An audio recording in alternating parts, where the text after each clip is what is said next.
बंधू आणि भगिनींनो, आपण नेहमी विश्वगुरू हा शब्द वापरतो किंवा ऐकतो वर्तमानपत्रातून किंवा चॅनल्समधून.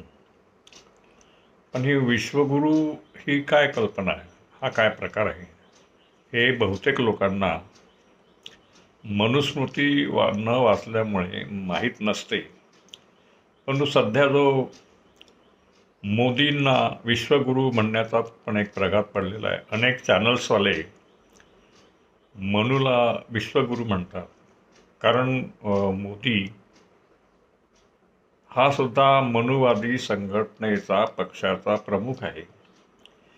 आणि मनूने विश्वगुरू कोणाला म्हटले आहे तर त्याच्या मनुस्मृतीच्या दुसऱ्या प्रकरणामध्ये म्हणा किंवा अध्यायामध्ये असा एक श्लोक आहे की या देशातील ब्राह्मण जगातील सर्व लोकांपेक्षा श्रेष्ठ आहेत, गुरु आहेत, आणि त्यांच्यापासून लोकांनी उपदेश घ्यावा आणि आचरण करावे. म्हणजे गुरु कोण आहे तर ब्राह्मण आहेत मनूच्या प्रमाणे. परंतु चुकीने चॅनलवाले मोदीला विश्वगुरू म्हणतात. मोदी विश्वगुरू होऊ शकत नाही, कारण मोदी स्वतःला तेली सांगतात किंवा लोक म्हणतात. आणि तेली ही जात शूद्र वर्णामध्ये येते. तर शूद्र वर्ण हा गुलाम आहे. तो कधीही कोणाचाही गुरु होऊ शकत नाही, कारण त्याला ज्ञानच घेण्याचा, शिक्षण घेण्याचा अधिकार नाही आहे. तो कसा विश्वगुरू होईल? म्हणून ते चुकीनं सुद्धा हे लोक मोदीला विश्वगुरू म्हणतात, कारण त्यांना ते समजत नाही विश्वगुरू ही संकल्पना काय आहे. आता ही जी संकल्पना आहे मनूची, विश्वगुरू म्हणजे मनुस्मृतीच घ्या, ती अतिशय लबाड लोकांनी, स्वार्थी आणि विषमतावादी लोकांनी लिहिलेली पोथी आहे. आणि त्या पोथीमध्ये सर्व ब्राह्मण वर्चस्व सांगितलेलं आहे. ब्राह्मण श्रेष्ठत्व, ब्राह्मणांची मालकी या देशावर आहे, ही भूमिका मनुस्मृतीमध्ये आहे.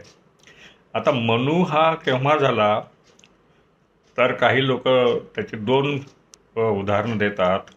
मनू इसवी सनाच्या 200 वर्ष आधी किंवा इसवी सनानंतर 200 वर्षात झालेला आहे. म्हणजे त्याची उत्पत्ती किंवा मनुस्मृतीची उत्पत्ती ही 400 वर्षात दाखवलेली आहे. हा सुद्धा एक काय म्हणता येईल या प्रकाराला, 400 वर्ष लागली मनुस्मृती लिहायला.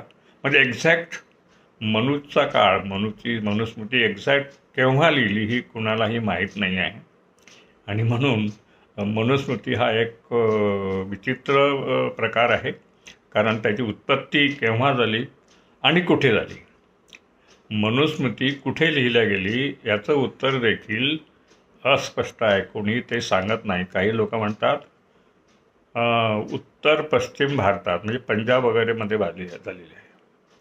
म्हणजे पंजाबमध्ये जे लोक, आर्य लोक आले आहेत, त्यांनी केली आहे. त्याची उत्पत्ती, वेदाची उत्पत्ती देखील त्याप्रमाणे ते या भागात दाखवतात. किंवा काही लोक तर उत्तर ध्रुवावर आम्ही होतो तिथे वगैरे आम्ही वेद लिहिले असं म्हणतात.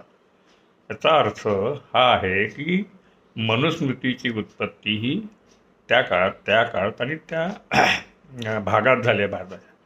आता हे त्या मनूचा भाग जर तेवढाच असेल किंवा जो लिहिणारे कुणी आहे ते जर पंजाब वगैरेच्या त्या भागामध्ये असेल, उत्तर पश्चिम या भागामध्ये असेल, तर ते विश्व कसं काय आहे? म्हणजे मनूचं विश्व हे अतिशय छोटंसं होतं आणि आजचं विश्व हे अति विशाल आहे. म्हणजे मनू विश्वाचा गुरु किंवा ब्राह्मण विष्णूचे गुरु म्हणजे त्या भागामध्येच त्यांना विश्व होतं त्यांचं. त्यांना माहीतच नव्हता हा देश, मद्रास किंवा हा जो दक्षिणेचा भाग, हा देशसुद्धा माहीत नव्हता.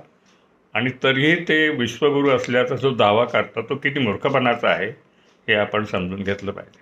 म्हणून विश्वगुरू कोण आहे तर ब्राह्मण स्वतःला विश्वगुरू म्हणतात. आजही RSSवाले ते कोट करतात.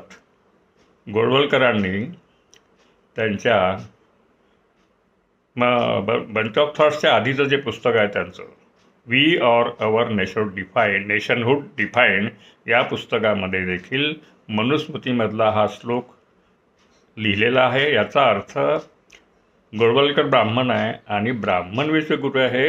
मनूचं मत गोळवलकर मांडतात आणि तेच मत आजचे मोहन भागवत सरसंघचालक किंवा संघाचे भूखंड हे सुद्धा मांडतात. कारण त्यांनी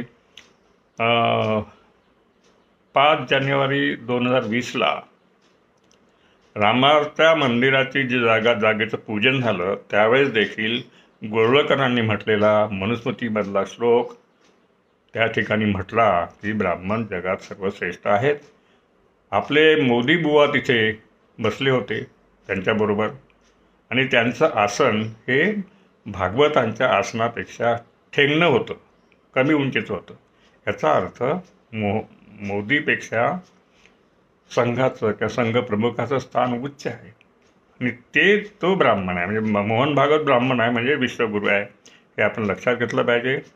तेव्हा विश्वगुरूची संकल्पना ही किती स्वार्थी आणि नीच वृत्तीची आणि विषमतावादी आहे हे आपण लक्षात घेतलं पाहिजे. हा जो भाग आहे या ठिकाणी आम्ही दिलेला आहे तो तुम्ही ऐका, त्याला प्रसारित करा आणि सांगा लोकांना विश्वगुरू काय कल्पना आहे, मनुस्मृती काय आहे, त्याचं विश्व, त्याचं जग, मनुचं किती संकुचित आहे हे पण लोकांना कळलं पाहिजे. म्हणून आमच्या या चॅनलला सबस्क्राईब करा, मेंबर व्हा. धन्यवाद.